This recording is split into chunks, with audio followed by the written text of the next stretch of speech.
Mount Auburn Cemetery, for me, reminds me of our connection to the past, in the same way that any book I have ever written attempts to define for us our connection to the past. That cemetery defines it in a way for me.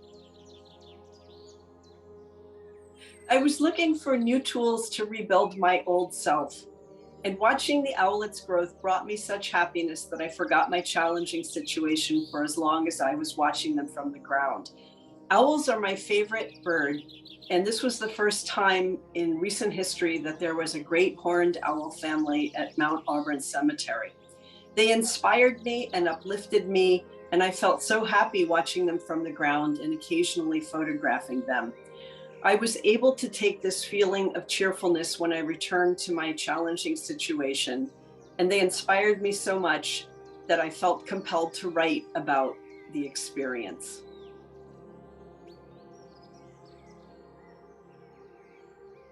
Upon my first visit 22 years ago, I was struck by the lush green beauty of the cemetery.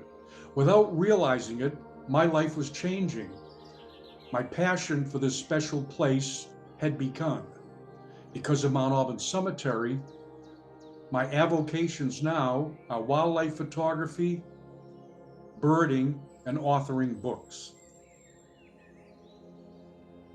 Canada warblers, Blackburnians, chestnut-sideds, Cape Mays, scarlet tanagers, blue-headed vireos, rose-breasted grosbeaks, ovenbirds, common yellowthroats, and Baltimore and orchard orioles are just some of the great migrants that visit the cemetery yearly.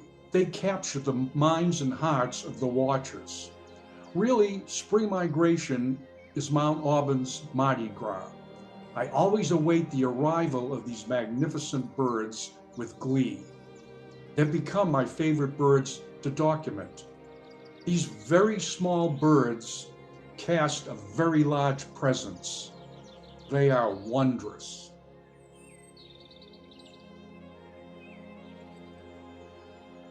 I tend to be a very competitive birder.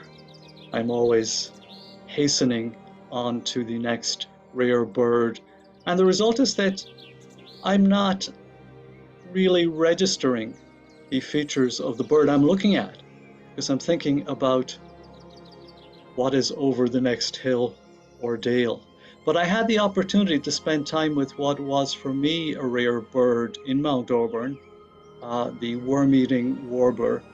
And because the bird was presenting itself so easily and readily, not flitting away right out in the open, I realized that I'm actually shortchanging the bird and myself by rushing on to find the next addition to the life list.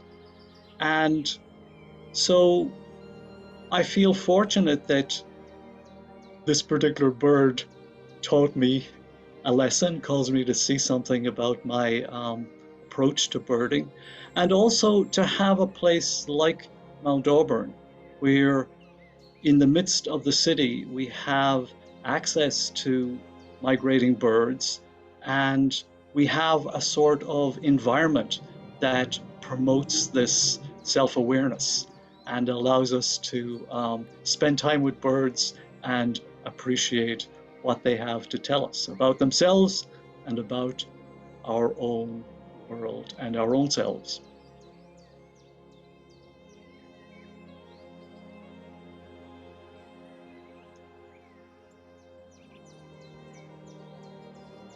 Sweet Auburn is not your everyday burying ground. It's a park and glorious garden where one can sleep out eternity. It's also where my love life began and so many stirring memories. 40 years ago, my wife Kathy lived only a 10-minute walk from Mount Auburn Cemetery. It's where, as young lovers, we took walks and picnic under spreading trees. Our favorite spot was Halcyon Lake, near the tomb of Mary Baker Eddy, founder of the Christian Science Church, and who is buried under a Romanesque mausoleum. We later brought our two sons, first in snugglies, then in strollers, and when they began to walk, we delighted in their waddling after ducks and mucking after frogs in the pond. Our sons are now grown up and return with cameras to snap shots of raccoons and owls and the splendid array of migratory birds. Kathy and I still go there to escape the concrete poured world and the constant swirl of cars and exhaust fumes, and to relive sweet memories of our younger days.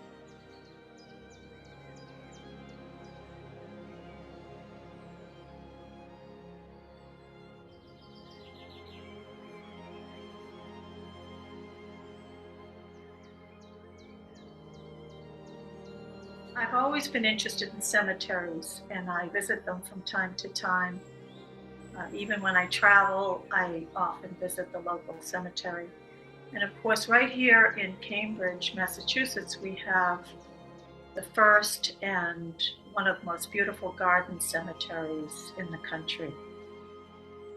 I love the architecture of the headstones, and I sometimes photograph them. It's almost like walking around in an art gallery. And I love the history of the people buried under these stones. For example, Emily Parsons is buried at Mount Auburn, and she was one of the founders of Mount Auburn Hospital in Cambridge. And my son was born in that hospital, and so I feel a connection to her. One day I was walking in the cemetery and I passed a very young couple, and I happened to overhear some of their conversation.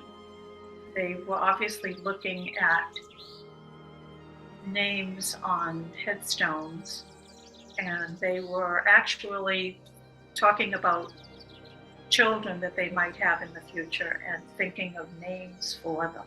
And they even thought of the name of a future dog that they might own. I was very moved by the fact that they were walking around thinking and talking about people who hadn't been born yet here in this place that holds people who have been gone for decades, if not more.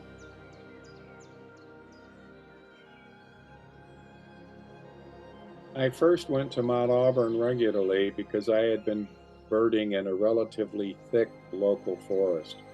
And at Mount Auburn, you could see warblers better and more easily in the open habitat that they have in the cemetery. And so I was excited. I saw some species I had never seen well before, like worm-eating warbler and cerulean, on my first week in the cemetery.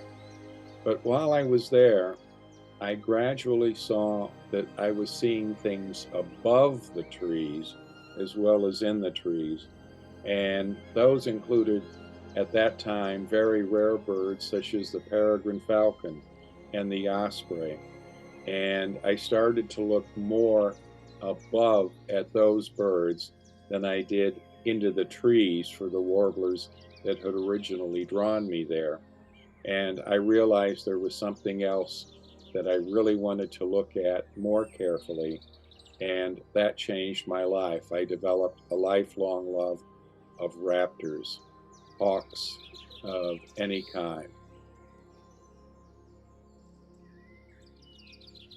I think many things go through people's mind once they get through that gate.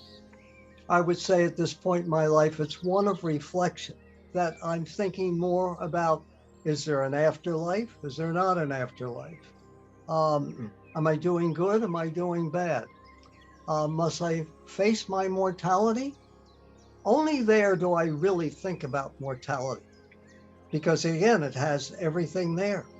It has the beauty of life. Every place you go, there's nothing like it.